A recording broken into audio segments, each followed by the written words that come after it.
Sir చాలా సందర్భాల్లో ఇష్టం వచ్చినట్టు లోన్స్ తీసేసుకోవడము, అవి రీపే చేయలేని సందర్భాలు, ఒకటి జాబ్ లాస్ వల్ల అయి ఉండొచ్చు, ఏదైనా మెడికల్ కండిషన్ వల్ల వాళ్ళు డబ్బు కట్టలేకపోతున్నారు.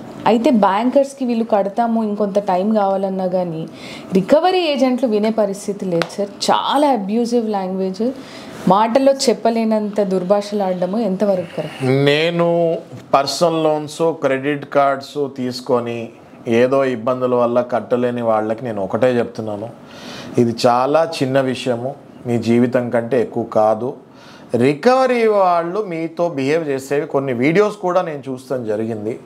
అట్లాంటివి ఏమైనా రికవరీ వాళ్ళు వచ్చి మీ మీద దురుసుగా ప్రవర్తించి బూతులు కనుక మాట్లాడితే దయచేసి ఆ రికవరీ వాడిది వీడియో తీయండి, ఆ వీడియో పట్టుకొని మా దగ్గరికి రండి, వెంటనే వాళ్ళ మీద క్రిమినల్ యాక్షన్ తీసుకుందాము, బ్యాంకు వాళ్ళకి నోటీస్ పంపిద్దాము, కోర్టులో కేసు వేద్దాము, టైం తీసుకుందాము, సెటిల్మెంట్కి వెళ్దాము.